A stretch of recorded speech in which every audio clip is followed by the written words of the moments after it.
what are the caps and floors on the IUL? What is the participation rates on the IUL? Hey guys, welcome back. This is Brady Watkins with Leverage Wealth Management, and today we are going to break down indexes, and we're going to learn a little bit more about what they are specifically inside the Index Universal Life policies. And if you've never seen this channel before, if this is your first time, I would recommend you subscribe. What we do is hopefully empower you with enough information and education to make a good decision with your dollars. And today we're going to do an index breakdown. This is going to be a two-parter, and today we're going to discuss what are the caps and floors on the IUL, really what that is. We're going to try to define it. And then we're also going to answer the question, what is the participation rates on the IUL? And so let's go to the first thing. What are the caps and the floors? So what is a cap and what is a floor inside of the Index Universal Life policy? Well, to put it simply, a cap is the maximum interest that you can earn in the given year on your specific index. And so if we were to be inside of the S&P 500, for example, you would be given most likely a cap. So caps and floors are extremely common in Index Universal Life policies. I would say, in fact, most every carrier has a floor on all of their indexes. And typically your floor is going to be 0%. You can see I have this stylus with me. Let's go to the whiteboard here and I'll show you this. So let's say for the S&P 500, for example, that's an index that's on almost all the carriers. And let's say that the S&P has a bad year. Let's say it has a negative 4% year, where the S&P is down negative 4%. Well, if you had a floor of 0, which is what you would most likely have on these IULs, you would stay at 0. So instead of receiving a negative credit or a negative return, you would stay at 0. And in this scenario, 0 is your hero. When you get negative returns in the market, your IUL receives a 0%. That would be your 0% floor. So next up is the cap. Now, the cap is essentially determining the maximum amount that you can earn in a given set of time. Usually that's 1 year, 2 years, or 5 years. And what a cap is going to be on is a traditional index, usually a common index, again, like the S&P.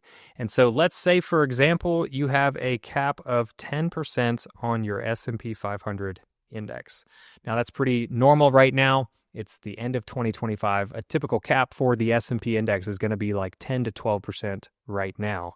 So if you have a 10% cap, you get the full participation of the S&P up to 10%. So for example, if you got 8%, if the S&P went up 8%, you would get the full 8%. And now here's where it changes. If the S&P goes up 15%, you have now hit the cap on your S&P index, so you would receive the 10%. Now, not all index strategies are capped. There are some that are uncapped, and we'll get into that at a later video. But that is the simple explanation of what is a cap and what is a floor. Now, the next thing we're going to talk about is par rates or participation rates. What are those? And in order for this to be answered, I'm going to go ahead and share my screen, and we're going to go through a few different pie graphs. There's a definition right there. The participation rate is determining how much of the market index gains are actually credited to your policy. What do you get? You have a cap, you have a floor, but you also are going to have a participation rate. Now, if we take the S&P 500 index, for example, that are on most of the IUL carriers, you're going to have most likely at or around a 100% par rate on that index. Now, what a 100% participation rate means is you get all of the index gains, nothing more, nothing less. If the S&P goes up 8%, you get the full 8%. You're participating 100% in the gain. Now, if it's a 60% par rate, then you would get less. You would get only 60% of the index gain. And of course, you can see here, 140%, you get actually more than the index gain. So let's put that into real numbers. If you were to get an 8% gain on the index that you are involved in, and the participation rate's 140%, that turns into 11.2%. An easy way to make this math work is you take the gain, 8%, you multiply it by the par rate, 1.4, and you get that number. You guys are smart. 8% gain, the par rate is 60. The same math gets you 4.8%. And then this one's easy. If it's 100%, you get the same credit as the market. So hopefully that helps as you're kind of digesting a lot of information with these IULs. And if you've seen and been presented, from an agent, some illustrations, you're definitely going to see these words pop up. You're going to see the floors, you're going to see the caps and par rates, and now you know exactly what they mean. If you've been presented with an index universal life insurance policy or illustration, I would highly suggest you send it in to be reviewed. We do second opinions all the time.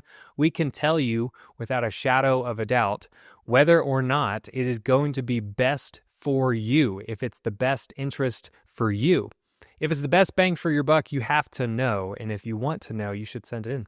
So hopefully this was helpful for you. We're going to have one more index breakdown video to come, which we will go through the different types of indexes.